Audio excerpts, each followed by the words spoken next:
مولانا نے جو طریقہ بتایا اتحاد امت کا، میں اس کا ایک آبزرویشن بتانا چاہ رہا ہوں کہ اس کے دو نتیجے ہو سکتے ہیں. ایک تو یہ کہ امت میں اتحاد بڑھے گا، لیکن جو ایک دوسرا نتیجہ جو میری آبزرویشن ہے وہ میں آپ کو بتا رہا ہوں کہ میں نے ایک اہل حدیث عالم کی زبان سے مولانا کی تعریف سنی کہ مولانا ہمارے فقیہ ہیں، مولانا ہماری جماعت کے فقیہ ہیں.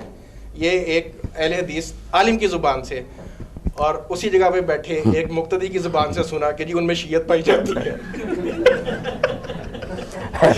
میں تو ڈاکٹر صاحب اقبال کی بات یہ کیسے ایک آبزرویشن میں بتا رہا تھا آپ کو. مولانا سوال میرا آپ سے، میرا یہی کہنا کہ اپنے بھی خفا مجھ سے ہیں، بیگانے بھی ناخوش، میں زہر حلال کو کبھی کہہ نہ سکا. مولانا سوال ڈاکٹر صاحب میرا یہ کہنا کہ مجھ سے دلیل لو، میں تحکم سے نہیں، جو میں نے کہا نا حوالہ لو، کتاب کا پتہ کرو کہ معتبر ہے، روایت اسی طرح آگے پیچھے سے کاٹا نہیں. مانا یہی ہے، یہ حق ہے تمہارا کہ برہان طلب کرو، مگر جو کچھ تم کہتے ہو اس کی بھی تو دلیل ہونی چاہیے. زبردستی منوانا چاہو تو یہ کوئی علم تو نہیں.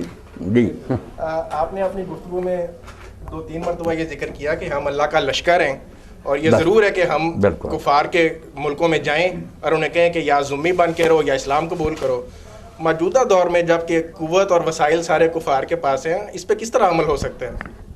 تو بتایا تھا کہ پہلے اپنے آپ اسٹرانگ کرو. ڈاکٹر صاحب بات آج بھی جمعہ میں یہی ہوئی، آگے بھی ہوتی رہی کہ ہمارے ہاں بھی جب دین و سیاست کی جدائی ہو گئی نا، جس کو اب تک ہم لوگ نہیں سمجھے. ہم تو یزید اور حسین کے جھگڑے میں پڑے، بات پر شخصیتوں میں الجھ گئے، بات کو ہم نہیں سمجھتے کہ وہ مور کیسا غلط تھا.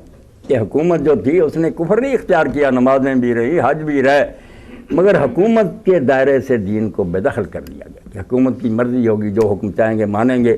یہ سیکولر اسٹیٹ کی بنیاد پڑ گئی، اور اس کی خود حضور نے اہل سنت کی حدیثوں میں ناراض ہوتے ہیں. بھائی حضور کے ارشاد کو غلط کرتے کہ میرے بعد 30 سال حکومت جو ہے یہ خلافت اللہ منہاج نبوت ہوگی.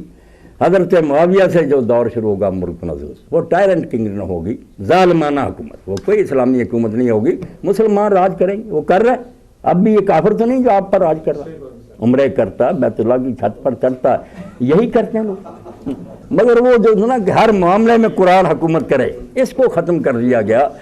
اور امام حسین رضی اللہ عنہ کو اس سے نواقف نہیں تھے کہ تبدیلی نہیں ہو سکتی. جیسے سید موضوعی فرماتے ہیں، انہیں پتا تھا کہ اتنا زور سے انجن چل رہا ہے کہ کچلا جاؤں گا. وہ اپنے باپ کو دیکھ چکے تھے کہ جب ساری سلطنت کا وہ خلیفہ تھا، اس وقت حضرت معاویہ نے چلاکی سے ان کو بالکل ناکام کر دیا. حسن چھوڑ گئے، 20 سال میں شکنجہ اتنا کس یہ کون حمایت کے لیے اٹھنا تھا. مگر وہ صرف احتجاج ریکارڈ کرانا چاہتے تھے کہ یہ لکھا جائے کہ جو کچھ ہو رہا ہے مسلمان کر رہا ہے، اسلام نہیں ہے، یہ اسلام کے بالکل خلاف ہے، یہ شرعی نظام حکومت نہیں ہے. وہ برکت ہے اس کی کہ آج تک کوئی فقیہ کسی مسئلہ میں حضرت معاویہ کا حوالہ نہیں دیتا کہ انہوں نے یہ مثال قائم کی. ابو بکر عمر کی دے گئے، ان کی نہیں دیتے. امت سمجھ گئی کہ واقعی یہ مسلمانوں کی حکومت ہے، اسلام کی، قرآن و سنت کا براج نہیں تھا. جی